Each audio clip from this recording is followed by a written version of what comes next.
दोस्तों, आज हम आपको सुनाने जा रहे हैं बहुत ही पुरानी कहानी जो है जनजातीय क्षेत्र की। यह कहानी है हिमाचल प्रदेश के पांगी नामक जगह की। बहुत पुरानी बात है। पांगी के एक गांव में यह प्रथा थी कि वह अपने बुजुर्गों को घर पर नहीं रखते थे। पूरे गांव वालों को इस प्रथा और रिवाजों का पालन करना पड़ता था। जैसे ही उनके घर के बड़े बुजुर्ग हो जाएं, तो उन्हें किलट्टे में उठाकर दूर पहाड़ी पर छोड़ दिया जाता था। इसी तरह यह प्रथा चलती रही। एक समय आया, एक दिन हरिराम नामक आदमी अपने पिता वृषभ सिंह को छोड़ने जा रहा था। हरिराम अपने छोटे बेटे चिंटू के साथ अपने पिता को किल्टे पर रख पीठ में उठाकर उस दूर पहाड़ी की यात्रा करने लगा। जब वह दूर पहाड़ी में पहुंचे तो वह अपने पिता को वहां छोड़कर वापस घर चल दिया। वह छोटा बच्चा चिंटू अपने दादा से बेहद प्यार करता था। जब वह वापस आ ही रहे थे तो चिंटू ने अपने पिता हरिराम से कहा, पिताजी, आप उस कील्टे को वापस लेकर आइए। हम तो कील्टा पहाड़ी पर ही भूल आए।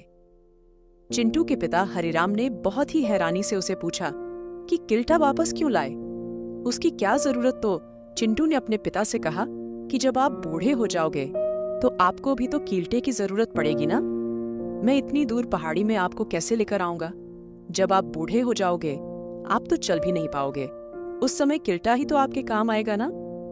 उसकी यह बात सुन हरिराम का सिर चकरा गया। उसे अपने किए पर बहुत पछतावा हुआ। यह बात उसके दिल में चुभी। उसे यह एहसास हुआ कि उसने अपने पिता के साथ बहुत गलत किया है, पर यह तो उस गांव का रिवाज था। अब उसने उस रिवाज के अलग करने की सोची।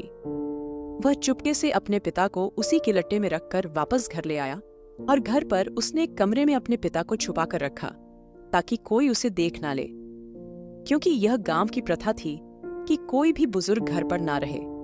अब दिन बीतते गए, वह अपने पिता से बेहद प्यार करने लगा। अब कभी भी गांव में पंचायत चर्चा चल रही हो, अन्य कोई भी फैसला लेना हो, हरिराम के पिता उसे बहुत अच्छी सलाह दिया करते थे और वह हमेशा अपने पिता की बातों को मानकर अपने जीवन में बहुत तरक्की करने लगा। जब भी गांव में कोई चर्चा होती तो उसमें वह बड़ी बड़ी समस्याओं का समझदारी से तर्क वितर्क करता, समझदारी की बातें किया करता।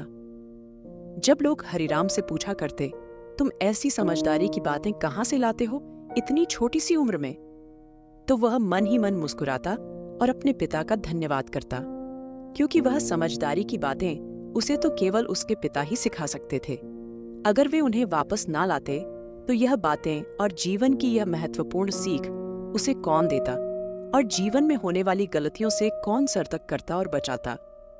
तो उसने गांव वालों से यह कहा कि अगर हम अपने बुजुर्गों को घर से बाहर छोड़ आते हैं तो हम अपने जीवन में तरक्की नहीं कर सकते। हम अपने जीवन में गलत फैसले लेने से नहीं बच सकते। यह हमें हमारे जीवन में भारी नुकसान भी पहुंचा सकते हैं। तो इसलिए कोई भी कार्य करने से पहले अपने बड़े बुजुर्गों का आशीर्वाद लें, उनसे सलाह लें, क्योंकि हमारे बड़े बुजुर्ग बहुत तजुर्बेकार होते हैं।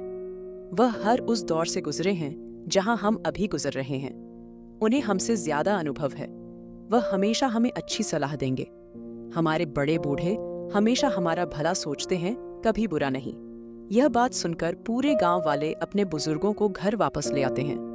पूरे गांव में ये ऐलान किया जाता है कि आज से यह प्रथा बिल्कुल नहीं चलेगी। हमें अपने बुजुर्गों का सम्मान करना चाहिए। जब बुढ़ापे में उन्हें हमारी जरूरत है तो हमें उनकी पूरी देखभाल करनी चाहिए और उनका हाथ थामना चाहिए, जैसे उन्होंने बचपन में हमारा हाथ थामा था।